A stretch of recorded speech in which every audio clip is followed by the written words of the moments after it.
Chhattisgarh Congress party का ATM है। छत्तीसगढ़ के मुख्यमंत्री ने आवास नहीं दिया, विश्वासघात किया कि लगभग 8 लाख लोगों के लिए आवास नहीं बनाए जा सके। कभी वो कुली बन जाते हैं, कभी वो मैकेनिक बन जाते हैं, कुछ समझ में नहीं आता है कि वो बनना क्या चाहते हैं। अधेड़ के बाद आदमी की परिपक्वता दिखाई देनी चाहिए। हम पहले भी कहते रहे हैं कि छत्तीसगढ़ कांग्रेस पार्टी का एटीएम है और उस एटीएम का भरपूर उपयोग कांग्रेस पार्टी करती है। आज कांग्रेस पार्टी के नेता का आगमन छत्तीसगढ़ के मुख्यमंत्री ने एक विशेष मुख्यमंत्री आवास योजना के तहत किया है। मुख्यमंत्री आवास योजना, उसमें मुख्यमंत्री का नाम है और छत्तीसगढ़ के 16 लाख से ज्यादा लोगों को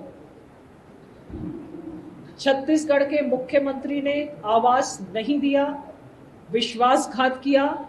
यह हमारा पहला आरोप है। मैं आपको बताना भी चाहती हूं, प्रधानमंत्री आवास योजना के तहत प्रदेश के आवास विहीन लोगों को आवास बनाकर दिया जाना था, जिसके लिए मैंने कई बार आपसे चर्चा कर राशि आवंटन का अनुरोध किया था, किंतु इस योजना में राशि उपलब्ध नहीं की जा सकी। फलस्वरूप प्रदेश के लगभग 8 लाख लोगों के लिए आवास नहीं बनाए जा सके। इसके अतिरिक्त 8 लाख घर बनाने में करीब 10,000 करोड़ प्रदेश की अर्थव्यवस्था में सहायक होते। हमारे जन घोषणा पत्र में छत्तीसगढ़ के 36 लक्ष्य अंतर्गत ग्रामीण आवास का अधिकार प्रमुख रूप से उल्लेखित है।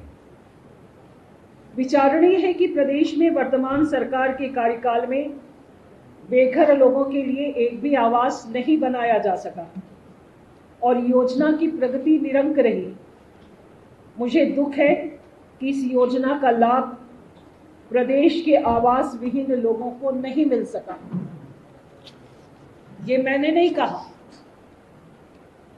ये छत्तीसगढ़ सरकार में मंत्री टीएस सिंहदेव जी ने 16/7/2022 को लिखित में कहा।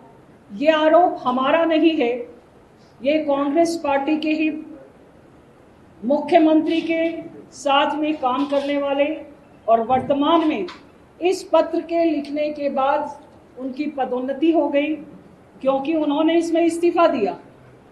ये आरोप हमारा नहीं है, स्पष्ट आरोप कांग्रेस पार्टी के मंत्री का है। तो इसका सीधा सीधा अर्थ है कि कांग्रेस पार्टी के जो मंत्री हैं, जब वो सच बोल रहे थे तो मुख्यमंत्री और उनकी पूरी सरकार कहीं ना कहीं इस विषय से घबराने लगी। मुख्यमंत्री आवास योजना इन्हें लागू करने की जरूरत क्यों पड़ी? वो इसलिए पड़ी कि जिस प्रकार से भारतीय जनता पार्टी ने जनता के हक की लड़ाई सड़कों पर लड़ने की शुरुआत करी और इस लड़ाई में जब वो सफल होने लगी, जनता साथ जुड़ने लगी, तो जिस प्रकार छत्तीसगढ़ के मुख्यमंत्री हर विषयों पर झूठ बोलते हैं, आज उन्होंने एक नया झूठ फिर से परोसा और आज उन्होंने मुख्यमंत्री आवास योजना की घोषणा करी और मोहब्बत की दुकान में नफरत का सामान बांटने का जिन्होंने शुरुआत की है, वो नेता जो भारत की राजनीति को बहुत कम समझते हैं, सीख रहे हैं, फैंसी ड्रेस प्रतियोगिताओं में भाग लेते हैं, उनको यहाँ पर बुलाकर फिर से उन्होंने शुरुआत कराया। कभी वो कुली बन जाते हैं, कभी वो मैकेनिक बन जाते हैं, कुछ समझ में नहीं आता है कि वो बनना क्या चाहते हैं। उम्र के इस दौर में जो आदमी ये तय नहीं कर पाता कि उसे क्या बनना है, क्योंकि अब तो अधेड़ के बाद आदमी की परिपक्वता दिखाई देनी चाहिए। आज वो मुख्यमंत्री आवास योजना का उद्घाटन करने के लिए आए हुए हैं। मुझे लगता है कि ये बेहद दुर्भाग्यजनक है और छत्तीसगढ़ की जनता के साथ में विश्वासघात है। 16 लाख लोगों को जो दिया जाना था आवास, आज इन्होंने यहाँ पर एक खानापूर्ति की है।